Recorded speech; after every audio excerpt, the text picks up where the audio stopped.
ఇంగ్లీష్పై పట్టు లేక అవకాశాలు కోల్పోతున్న నేటి తరానికి స్పోకెన్ ఇంగ్లీష్ శిక్షణలో ఫ్లూయెంట్ స్పోకెన్ ఇంగ్లీష్ ఇన్స్టిట్యూట్ అరుదైన రికార్డును సృష్టిస్తోంది. విద్యార్హత, వయస్సుతో సంబంధం లేకుండా అన్ని వర్గాల వారికి స్పోకెన్ ఇంగ్లీష్పై శిక్షణ ఇవ్వడం సంస్థకున్న ప్రత్యేకత. ఇంగ్లీష్పై అపారమైన అనుభవం ఉన్న వారితో శిక్షణ ఇవ్వడమే కాకుండా విద్యార్థుల్లో అపోహలను తొలగించి ఉపాధి అవకాశాలు మెరుగుపరచడంలోనూ సంస్థ ప్రతినిధులు కీలక పాత్ర పోషిస్తున్నారు. 2019లో సంస్థను అంకంరెడ్డి సత్య ఏర్పాటు చేసి ఇంగ్లీష్లో నిష్ణాతులతో విద్యార్థులకు ప్రత్యేకంగా శిక్షణా తరగతులను నిర్వహించి వారిలో వెలుగులు నింపుతున్నారు. మరోవైపు సేవా కార్యక్రమాలను నిర్వహించడంలోనూ ప్రముఖ పాత్రను పోషిస్తున్నారు. దీంట్లో భాగంగా సంస్థ ప్రధాన కార్యాలయంలో నిర్వహించిన రక్తదాన శిబిరానికి విశేష స్పందన వచ్చింది. అధిక సంఖ్యలో యువకులు పాల్గొని రక్తదానం చేసి వారి సేవా స్ఫూర్తిని చాటుకున్నారు. ఈ సంస్థ ద్వారా వేలాది మంది విద్యార్థులకు శిక్షణ అందించామని, ముఖ్యంగా ఆన్లైన్ ద్వారా కూడా శిక్షణ అందిస్తున్నామని ఎన్డి సత్య తెలిపారు. ఈ సంస్థలో రాష్ట్రం పలు ప్రాంతాల నుంచి విద్యార్థులు వచ్చి ఇంగ్లీష్పై పట్టు సాధించి వారి లక్ష్యాలను చేరుకుంటున్నారని తెలిపారు.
నమస్కారం, నా పేరు Satya Ankamreddy, fluent spoken English managing director అండి.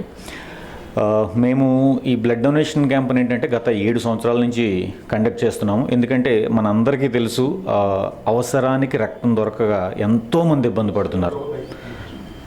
దానివల్ల మేమేంటంటే గత 7 సంవత్సరాల నుంచి బ్లడ్ డొనేషన్ క్యాంప్ని రెగ్యులర్గా ఎవ్రీ ఇయర్ మేము కండక్ట్ చేస్తున్నాము. ఎందుకంటే మాకు వచ్చే స్టూడెంట్స్ అందరూ కూడా ఏంటంటే like educated and employees, business people, హౌస్ వైఫ్స్ అన్ని కేటగిరీస్ వస్తారు. దట్టు ఏంటంటే వాళ్ళు మాతో ఆల్మోస్ట్ ఒక 6 to 8 months ట్రావెల్ చేస్తారు. సో వాళ్ళకి మాకు ఆ ర్యాపో ఉండటం వలన మేము ప్రతి సంవత్సరం కూడా సక్సెస్ఫుల్గా మోర్ దాన్ 50 units బ్లడ్ని డొనేట్ చేసి జనాలకి హెల్ప్ అయ్యేటట్టు చూస్తున్నాము. అండ్ మెయిన్లీ ఏంటి అంటే ఇది కంప్లీట్ సర్వీస్ ఓరియంటెడ్ అండి. మా టార్గెట్ ఏంటి అంటే మాకు వీలైనంత వరకు మేము సర్వీస్ చేయాలనుకుంటున్నాము. అది మా మెయిన్ మోటో అన్నమాట. సో మా ఇన్స్టిట్యూట్లో ఎప్పుడైనా సరే ఎవరైనా అంటే లైక్ బ్లడ్ నీడ్ ఉన్న వాళ్ళు ఎవరైనా సరే ఏంటంటే ఖచ్చితంగా మమ్మల్ని కాంటాక్ట్ చేస్తే మేము సపోర్ట్ చేయగలుగుతాం. మేము అంటే బ్లడ్ డొనేషన్ అండ్ సో కొన్నిసార్లు ఫుడ్ డొనేషన్ అని, తర్వాత ఈ చైల్డ్ మనకి ఉంటుంది కదా సార్, లైక్ ఆడపిల్లలకి, చిన్నపిల్లలకి ఇలా ఇవన్నీ కూడా మేము డొనేట్ చేసాం అనమాట. స్టూడెంట్స్ వచ్చేసి రఫ్గా అంటే మాకు ఎవ్రీ వీక్ న్యూ బ్యాచ్ అనేది కంటిన్యూ, మాకు 6 బ్యాచెస్ ఉన్నాయండి. సో మనకి ఎవ్రీ మండే బ్యాచెస్ కంటిన్యూ అవుతూ ఉంటాయి. మనకి ఏంటి అంటే ఆల్మోస్ట్ 300 మెంబర్స్ ఏంటంటే వచ్చి వెళ్తూ ఉంటారు అనమాట. సో మాకు బ్యాచ్ అనేది రొటేట్ అవుతూ ఉంటుంది. అంటే 6 months బ్యాచ్ ఉంటుంది, 6 months అలా రొటేట్ అవుతూ ఉంటారు అనమాట. సో రఫ్గా 300 మెంబర్స్ అయితే మాత్రం డెఫినెట్గా వచ్చి వెళ్తూ ఉంటారు మార్నింగ్ నుంచి ఈవినింగ్ వరకు. అయితే బేసికల్లీ ఏమవుతుందంటే మనకి మెయిన్ ఇంగ్లీష్ లేకపోవడం వల్ల ప్రజెంట్ ఉన్న సొసైటీలో సర్వైవ్ అవ్వడం చాలా ఇబ్బంది అవుతున్న ఒకే ఒక్క రీజన్తో ఏంటంటే మా మెయిన్ మోటివ్ ఏంటంటే మాకు తెలుగు వచ్చు, నాకు ఇంగ్లీష్ చదవడం రాయడం వచ్చు, నేను ఇంగ్లీష్ మాట్లాడాలి, ఒక ఇంటర్వ్యూ ఫేస్ చేయాలి, లేదా నేను బయటకి ఎక్కడికి వెళ్ళినా ఏంటంటే ఇంగ్లీష్లో కాన్ఫిడెంట్గా మాట్లాడగలగాలి అనుకునే వాళ్ళకి ఏంటంటే మేము రైట్ ప్లాట్ఫామ్ అండి. ఎందుకంటే మాకేంటంటే కంప్లీట్గా తెలుగు టు ఇంగ్లీష్ ఈజీ అనే ఒక ప్రోగ్రామ్ మేము కంటిన్యూ చేస్తున్నాము. తెలుగు వచ్చిన ప్రతి ఒక్కరికి కూడా మేము ఇంగ్లీష్ నేర్పించగలుగుతాం. గత 10 సంవత్సరాల నుంచి మేము ఇదే ఫీల్డ్లో ఉన్నామండి. 2014 నుంచి మేము ఇదే ఫీల్డ్లో ఉన్నాము. మోర్ దాన్ 25,000 స్టూడెంట్స్ని ఇప్పటివరకు మేము ట్రైన్ చేసామండి. అండ్ మా స్టూడెంట్స్ చాలా హ్యాపీగా ఇంగ్లీష్ నేర్చుకొని మాట్లాడుతూ బయటకు వెళ్తున్నారు. డెఫినెట్గా పోటీ ఉంటుంది, కాకపోతే ఏంటంటే మా మెథడ్ అనేది కంప్లీట్గా డిఫరెంట్గా ఉంటుంది సార్. అంటే ఎక్కడ చూసినా ఏంటంటే 30 daysలో స్పోకెన్ ఇంగ్లీష్ నేర్పిస్తాం, లేదా 45 daysలో స్పోకెన్ ఇంగ్లీష్ నేర్పిస్తాం, ఒక 1 weekలో స్పోకెన్ ఇంగ్లీష్ నేర్పించేస్తాం. ఈ మధ్యన ఆన్లైన్లో చూస్తూ ఉన్నాం, ఎక్కడ చూసిన ఫేస్బుక్లో, వాట్సాప్లో 1 week 10 days స్పోకెన్ ఇంగ్లీష్.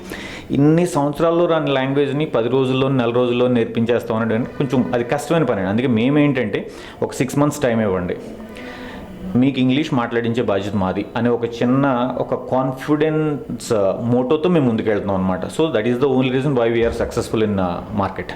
కదా సార్, అంటే రెగ్యులర్ మెథడ్లో ఉండదండి. సో అంటే ఒక స్టూడెంట్ మన దగ్గరికి వస్తే అంటే ఇంగ్లీష్ ఇన్ ద సెన్స్ ఏంటంటే as we know Telugu well we can speak like anything, మనం తెలుగు ఎలా అయినా మాట్లాడేస్తాం. అదే ఫ్లో మనకి ఇంగ్లీష్ కావాలి, అంటే మన ఫీలింగ్ని ఎదుటి వాళ్ళకి ఇంగ్లీష్లో ఎక్స్ప్రెస్ చేయగలగాలి. That's the main target here. అక్కడ స్టార్ట్ చేస్తాం, అంటే సెంటెన్స్ ఫార్మేషన్, అంటే స్ట్రక్చరల్ ఇంగ్లీష్ నేర్పిస్తాం. అంటే ఆ స్ట్రక్చర్స్ని యూజ్ చేసుకొని వాళ్ళకి నచ్చిన ఫీలింగ్ని వాళ్ళు ఇంగ్లీష్లో ఎదుటి వాళ్ళతో ట్రాన్స్లేట్ చేయగలగాలి. దాంతోపాటు మేము ఏంటంటే ఇంగ్లీష్ నేర్పించడం అనేది వదిలేయకుండా రెగ్యులర్గా ఓరల్ టెస్ట్లు తీసుకుంటాం సార్. రిటర్న్ కాదు, మాట్లాడిస్తూ ఉంటాం, కంటిన్యూస్గా మాట్లాడిస్తుంటాం.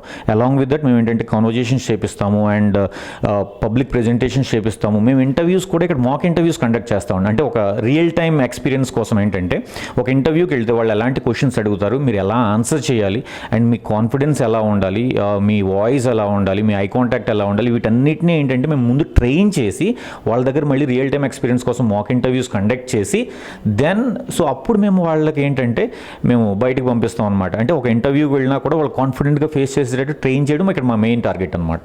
ఏ లాంగ్వేజ్కి ఫస్ట్ క్వాలిఫికేషన్తో కానీ ఏజ్తో కానీ సంబంధం ఉండదండి టు బీ కాన్ఫిడెంట్. సో మా మెయిన్ క్వాలిఫికేషన్ ఏంటంటే తెలుగు రావాలి, ఎందుకంటే మన మెథడ్ తెలుగు టు ఇంగ్లీష్. రెండోది ఇంగ్లీష్ చదవడం రాయడం వస్తే చాలండి. అది మీరు 5th చదివినా 10th చదివినా ఏం చదివినా మనకి ఏంటంటే 10th క్లాస్ స్టూడెంట్ నుంచి రిటైర్డ్ పీపుల్ వరకు కూడా మనం అందరికీ ట్రైన్ చేస్తామండి. అంటే ఇంగ్లీష్ ఇప్పటివరకు మన ఎడ్యుకేషన్ లైఫ్లో ఒక సబ్జెక్ట్లో ట్రీట్ చేశారండి. అంటే ఇంగ్లీష్ని లాంగ్వేజ్లో మనకి ఎప్పుడు ఎవరు ట్రీట్ చేయలేదు. ఇంగ్లీష్ని ఎప్పుడైతే లాంగ్వేజ్లో మనం చూస్తామో డెఫినెట్లీ వీ కెన్ లెర్న్. మేము ఫస్ట్ ఏంటంటే మా మెయిన్ టార్గెట్ వాళ్ళని మోటివేట్ చేయడం అండి. అంటే మీరు అన్నట్టు చూసారా, ఈ భయం, ఇంగ్లీష్ అంటే ఒక రకమైన ఫియర్ ఉండిపోతుందని, ఆ ఫియర్ పోగొట్టి మేము నెక్స్ట్ వాళ్ళని ముందుకు తీసుకెళ్తూ ఉంటాం అనమాట. ఎందుకంటే ఫస్ట్ ఆ స్టేజ్ ఫియర్ పోవాలి. సబ్జెక్ట్ అనుకోండి ఏముంది, ఎగ్జామ్ రాసేసుకొచ్చేదో అక్కడ కూర్చొని 135 వస్తే పాస్ అయిపోతాం. లాంగ్వేజ్కి మెయిన్ కావాల్సింది ఏంటంటే మీరు అడిగినట్టు కాన్ఫిడెన్స్ కావాలి. మేము ముందు ఆ కాన్ఫిడెన్స్ బిల్డప్ చేస్తూ వాళ్ళని లాంగ్వేజ్లోకి తీసుకెళ్తాం అనమాట.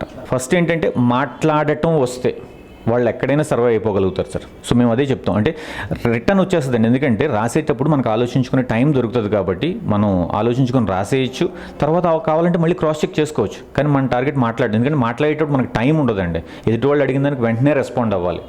సో తెలుగులో ఎంత కాన్ఫిడెంట్గా రెస్పాండ్ అవుతున్నాం, ఇంగ్లీష్లో కూడా అంతే కాన్ఫిడెంట్గా రెస్పాండ్ అవ్వాలంటే అందుకే మేము చెప్పాను ఇందాక మీకు స్ట్రక్చరల్ ఇంగ్లీష్. ఆ స్ట్రక్చర్స్ని బేస్ చేసుకొని వాళ్ళ ఓన్గా వాళ్ళు ఏదైనా మాట్లాడేటట్టు మేము ప్రిపేర్ చేస్తాం. దానివల్ల ఆటోమేటిక్గా వాళ్ళకి కాన్ఫిడెన్స్ వస్తుంది. Okay, because I know what I'm speaking is absolutely right అనే ఫీలింగ్ ఎప్పుడైతే ఫీల్ అవుతారో student, they can speak in front of anybody, వాళ్ళు ఎవరి ముందైనా కాన్ఫిడెంట్గా మాట్లాడగలుగుతారని. సో మేము ఆ లెవెల్లో ట్రైన్ చేస్తాం అనమాట. గత 10 సంవత్సరాల నుంచి మా దగ్గర ఎవరైతే ట్రైన్ అయ్యారో స్టిల్ వాళ్ళు మాతో కాంటాక్ట్లో ఉన్నారండి. అంటే వాళ్ళు మా ఇన్స్టిట్యూట్ నుంచి బయటికి వెళ్ళినా కూడా మేము రెగ్యులర్గా వాళ్ళతో టచ్లో ఉంటాం. వాళ్ళకి లాంగ్వేజ్ పరంగా ఏ సపోర్ట్ కావాలన్నా సరే ఒక మెయిల్ పెట్టాలి, లేదంటే నేను ఇలా ఇంటర్వ్యూకి ప్రిపేర్ అవుతున్నాను, లేదంటే ఈరోజు నాకు ఒక ఎగ్జామ్ ఉంది, దానికి ఏదైనా సపోర్ట్ కావాలన్నా, ఏ సపోర్ట్ కావాలన్నా మేము వాళ్ళకి టచ్లో ఉంటాం. అండ్ రెగ్యులర్గా ఏంటంటే మా స్టూడెంట్స్ అందరికీ మేము వొకాబులరీ సెండ్ చేస్తూ ఉంటాం సార్. కొంచెం additional vocabulary and high and vocabulary అది పంపిస్తూ ఉంటాం. కొన్ని ఇంగ్లీష్ ఇన్ఫర్మేషన్ పాస్ చేస్తూ ఉంటాం. అంటే అది మన దగ్గర ఇప్పుడున్న స్టూడెంట్స్కే కదండి, గత 10 సంవత్సరాల నుంచి మాతో ఇప్పటికీ టచ్లో ఉన్న స్టూడెంట్స్ అందరికీ మేము పంపిస్తున్నాం అనమాట. దానివల్ల మార్కెట్లో ఏంటంటే స్టూడెంట్స్ దగ్గర మాకు ఒక పాజిటివ్ సపోర్ట్ ఉందన్నమాట. So that is the only reason why we are very confident about spoken English. మార్కెట్కి ఇస్తున్న ఫీజు 5,000కి 6 to 8 months కోర్స్ ఇస్తున్నామండి.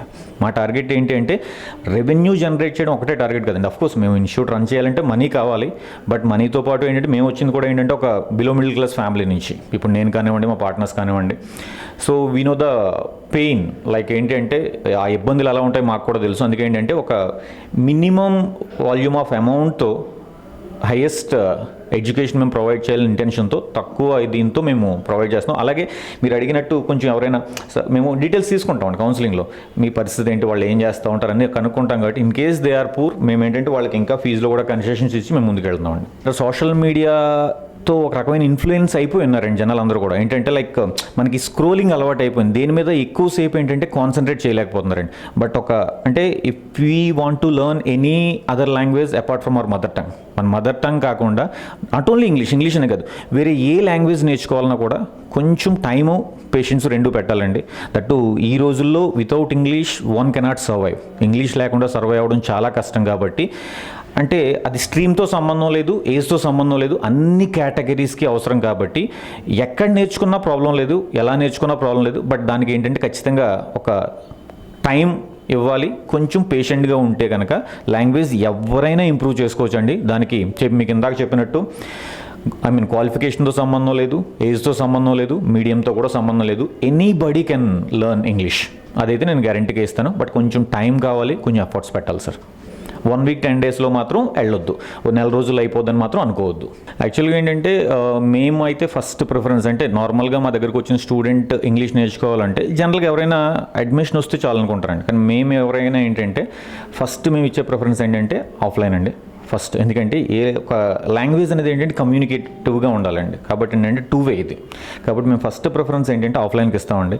లేదు సార్ ఆఫ్లైన్ అంటే నేను ఒక టైంకి నేను అటెండ్ అవ్వలేను, అండ్ తర్వాత అట్టు నాది వైజాగ్ కాదు, మరి నా పరిస్థితి ఏంటి, బట్ నాకు లాంగ్వేజ్ నేర్చుకోవాలని ఉందంటే కనుక so we have live online classes అండి, జూమ్ క్లాసెస్ తీసుకుంటాము. సో ఇది కూడా ఏంటంటే జూమ్ క్లాసెస్ అంటే జనరల్గా ఆన్లైన్ అనేసరికి ఒక 20-30 మందిని క్లాస్ తీసుకుంటారండి. బట్ మన టార్గెట్ ఏంటంటే ఒక 5 to 6 members మాత్రమే తీసుకుంటాం. ఎందుకంటే ఉన్న 1 hour క్లాస్లో ఖచ్చితంగా ప్రతి ఒక్కరితో ఇంటరాక్ట్ అవ్వాలని మా మెయిన్ మోటో అండి. సార్ నాకు ఆన్లైన్ కూడా నేను ప్రతి ఒక్క టైంకి నేను అటెండ్ అవ్వలేను, ఎందుకంటే నా టైమింగ్స్ డిఫరెంట్గా ఉంటాయంటే సో మనకి ఒక లైక్ యాప్ ఉందండి, ఫ్లూయెంట్ స్పోకెన్ ఇంగ్లీష్ అనే యాప్ ఉంది. సో మనకి ప్లే స్టోర్లో అండ్ యాప్ స్టోర్లో కూడా అవైలబుల్గా ఉంది. దాంట్లో రికార్డెడ్ క్లాసెస్ ఉంటాయి సార్. రికార్డెడ్ క్లాసెస్ కూడా ఏంటంటే కంప్లీట్గా ఒక క్లాస్ తీసుకున్న తర్వాత ఏం ప్రాక్టీస్ చేయాలి, ఎలా ప్రాక్టీస్ చేయాలి, వెయిట్తో ప్రాక్టీస్ చేయాలి, అండ్ ఖచ్చితంగా ఏంటంటే కంప్లీట్గా స్టెప్ బై స్టెప్ మెథడు. దాని కింద ఏంటంటే మళ్ళీ ఇదంతా ప్రాక్టీస్ అయిపోయిన తర్వాత వాళ్ళు చెక్ చేసుకోవడానికి టెస్టులు కూడా కండక్ట్ చేస్తామండి. సో మనకి 3 ఉన్నాయి sir. First preference offline, Vizag కాదు అనుకుంటే కనుక డైరెక్ట్గా ఆన్లైన్ క్లాసెస్ ఉన్నాయి. ఈ 2 కూడా నాకు ఒక టైంకి అటెండ్ అవ్వడం కుదరదన్న వాళ్ళకి సో మనకి యాప్ అవైలబిలిటీ కూడా ఉంది సార్. సో అన్ని ప్లాట్ఫామ్స్ మనకి అవైలబుల్గా ఉన్నాయండి.